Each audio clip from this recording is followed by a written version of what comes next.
जय श्री राधे कृष्ण। आप सभी का आपके अपने YouTube channel VK Mishra present में बहुत बहुत स्वागत है। आइए सुनते हैं आषाढ़ अमावस्या की कथा। हिंदू धर्म में प्रत्येक तिथि का, प्रत्येक दिन का अपना अपना विशेष महत्व माना गया है। उसी प्रकार से अमावस्या के दिन का अपना विशेष महत्व माना गया है। अमावस्या तिथि यदि सोमवार के दिन पड़े या भौमवार यानी कि मंगलवार के दिन पड़े तो इसका विशेष महत्व होता है। अमावस्या तिथि के दिन खास करके गंगा स्नान करना, दान पुण्यों का कार्य करना, पितरों के निमित्त श्राद्ध तर्पण आदि के कार्य करने का विशेष महत्व माना गया है तथा इस दिन व्रत आदि को धारण किया जाता है। माता लक्ष्मी की कृपा प्राप्ति के लिए विशेष करके अमावस्या तिथि के दिन माता को जो कि खीर का भोग लगाना चाहिए। इससे माता लक्ष्मी का विशेष कृपा प्राप्त होता है। अमावस्या तिथि के दिन इस दिन विशेष प्रकार से भगवान शिव जी का पूजन करना चाहिए। भगवान विष्णु, माता लक्ष्मी की पूजा करनी चाहिए। पीपल वृक्ष के नीचे दीप आदि का दान करना चाहिए। मंदिरों में, तीर्थों आदि क्षेत्रों में दीप आदि का दान करना चाहिए। इस दिन जहाँ तक बन सके अन्न, वस्त्र जो भी बन सके अपने सामर्थ्य के अनुसार दान करना चाहिए। अपने पितरों की प्रसन्नता के लिए इस दिन विशेष प्रकार से शुद्ध और सात्विक आहार जो कि ब्राह्मणों को भोजन करवाए, गरीबों को भोजन करवाए तो यह अनंत पुण्य फलों को प्रदान करने वाला माना गया है। तो आइए सुनते हैं आषाढ़ अमावस्या की कथा। तो बोलिए प्रेम से भगवान भोलेनाथ की जय, माता पार्वती की जय, अमावस्या माता की जय, पितृदेवता की जय, सर्वदेवी देवता की जय। कथा के अनुसार प्राचीन काल में काशी नगरी के निकट सोमदत्त नाम का एक ब्राह्मण रहता था। वह वेदों का ज्ञाता था, धर्म कर्म में तत्पर रहता था, परंतु उसके घर में निरंतर अशांति बनी हुई रहती थी। धन की कमी, रोग और परिवार में कलह कभी समाप्त नहीं होते थे। एक दिन उसकी पत्नी ने दुखी होकर कहा कि हे स्वामी, आप प्रतिदिन पूजा पाठ करते हैं, फिर भी हमारे घर में सुख क्यों नहीं आता। सोमदत्त के मन में भी यही प्रश्न उठता था। उसी समय गांव में एक महान तपस्वी ऋषि पधारे। सोमदत्त ने उनके चरणों में प्रणाम किया और फिर अपनी व्यथा को कही। ऋषि ने ध्यान लगाया और ऋषि बोले कि हे ब्राह्मण, तुम्हारे पितर तृप्त नहीं हैं। कई वर्षों से उनका विधि पूर्वक तर्पण नहीं हुआ है। आषाढ़ अमावस्या निकट है। उस दिन गंगा स्नान, पितृ तर्पण और दान करने से तुम्हारे कुल का कल्याण होगा। उस रात सोमदत्त को एक अद्भुत स्वप्न दिखाई दिया। उसने देखा कि कुछ वृद्ध पुरुष सूखे कंठ से जल की याचना कर रहे हैं। उनमें से एक बोला कि हे पुत्र, हम तुम्हारे पूर्वज हैं, हमें तर्पण का जल नहीं मिला, हमारी पीड़ा दूर करो। सोमदत्त भयभीत होकर उठ बैठा। प्रातः उसने संकल्प लिया कि वह आषाढ़ अमावस्या को गंगा जी में स्नान करेगा और अपने पितरों का तर्पण आदि का कार्य करेगा।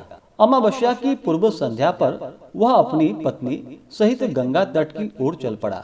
मार्ग में अनेक यात्री मिले। कोई हर हर गंगे का जय घोष कर रहा था, कोई पितरों के नाम का स्मरण कर रहा था। गंगा तट पर पहुंचकर सोमदत्त ने देखा कि हजारों लोग श्रद्धा से स्नान कर रहे हैं।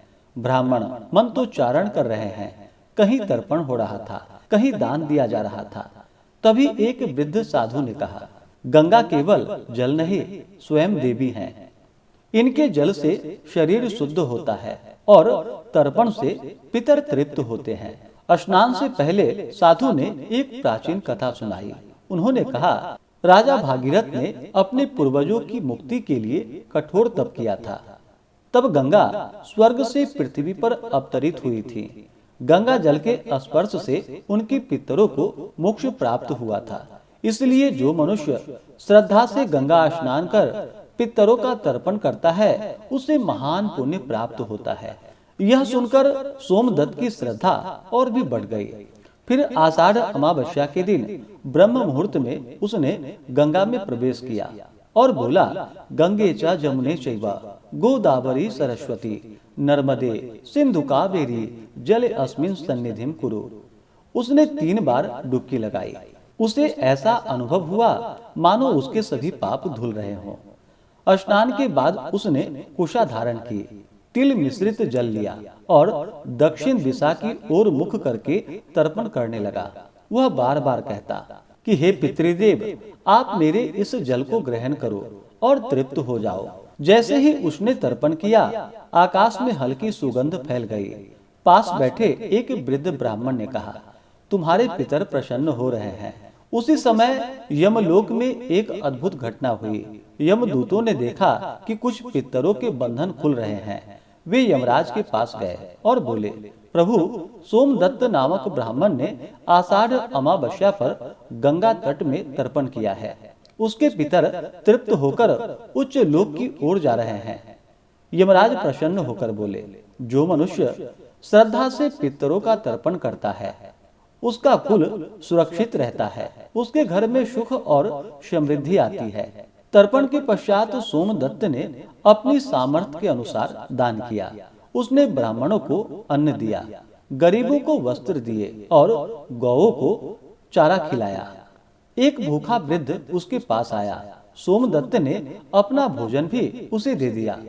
वृद्ध ने प्रसन्न होकर कहा कि हे पुत्र, आज तुम्हारा दान तुम्हारे पितरों तक पहुंचा है। यह कहकर वह अदृश्य हो गया। लोग आश्चर्यचकित रह गए। रात्रि में सोमदत्त को पुनः स्वप्न आया। इस बार उसके पूर्वज दिव्य वस्त्रों में दिखाई दिए। उनके मुख पर तेज था। उन्होंने कहा कि हे पुत्र, गंगा स्नान, तर्पण और दान से हम तृप्त हो गए हैं। तुम्हारे घर की दरिद्रता दूर होगी। सुबह होते ही सोमदत्त ने अनुभव किया कि उसके मन का भारी बोझ उतर गया है। कुछ ही समय में उसके घर की स्थिति बदलने लगी। रोग दूर हो गए, परिवार में प्रेम बढ़ने लगा और आजीविका के लिए नए साधन प्राप्त होने लगे। गांव के लोग आश्चर्य से पूछने लगे, यह परिवर्तन कैसे हुआ है? सोमदत्त ने उत्तर दिया, यह आषाढ़ अमावस्या के गंगा स्नान, पितृतर्पण और दान पुण्य का फल है। कुछ दिनों के बाद वह ऋषि फिर आए। उन्होंने कहा, मनुष्य अपने पितरों से जुड़ा हुआ है। जब वह श्रद्धा से उनका स्मरण करता है तो पितर भी उसकी रक्षा करते हैं। जो भी भक्त अमावस्या तिथि के दिन प्रातः काल स्नान करते हैं, पितरों का तर्पण करते हैं, ब्राह्मणों और निर्धनों को दान देते हैं, भोजन कराते हैं तथा कथा आदि का श्रवण करते हैं, भगवान की पूजा करते हैं, इससे पितृ तथा देव भी प्रसन्न होते हैं और सभी प्रकार के दुख और कष्टों को दूर कर देते हैं तथा सुख और समृद्धि का आशीर्वाद प्रदान करते हैं। तो बोलिए प्रेम से भगवान भोलेनाथ की जय, माता पार्वती की जय, गंगा माता की जय, पितृदेवता की जय, सर्वदेवी देवता की जय। खास करके अमावस्या तिथि के दिन, जो कि गंगा स्नान का बड़ा ही विशेष महत्व माना गया है, इस दिन जहाँ तक बन सके गंगा स्नान करना चाहिए। इस दिन पितरों के निमित्त श्राद्ध तर्पण आदि का कार्य करना चाहिए। काला तिल, अन्न और वस्त्र आदि का दान करना चाहिए। इस दिन कौवे को भोजन देना चाहिए, गायों को भोजन देना चाहिए, हरा चारा खिलाना चाहिए, जरूरतमंदों को भोजन कराना चाहिए, वस्त्र आदि जो भी सामर्थ्य हो उसके अनुसार देना चाहिए। पितरों के नाम से दीप आदि का दान करना चाहिए। तुलसी वृक्ष के नीचे, पीपल वृक्ष के नीचे, मंदिरों में, तीर्थों आदि जगहों पर जो कि दीप आदि का दान करना चाहिए। अमावस्या तिथि के दिन चंद्रमा दिखाई नहीं पड़ते हैं और चंद्रमा मन के कारक माने जाते हैं। इस कारण से अमावस्या तिथि के दिन शुद्ध और सात्विकता का पालन करना चाहिए। इस दिन मांस, मदिरा, लहसुन, प्याज आदि का प्रयोग नहीं करना चाहिए। इस दिन किसी से भी झगड़ा नहीं करनी चाहिए, क्रोध नहीं करनी चाहिए, किसी को कटु वचन नहीं बोलना चाहिए।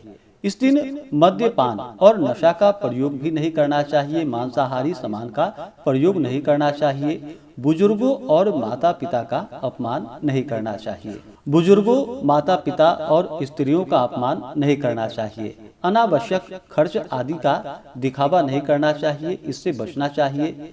किसी का दिल नहीं दुखाना चाहिए। पितरों का उपहास या तर्पण की उपेक्षा बिल्कुल भी नहीं करना चाहिए। किसी का भला अगर ना कर पावे तो किसी का बुरा भी नहीं करना चाहिए। तो आशा करता हूँ कि यह जानकारी आपको अच्छा लगा हो।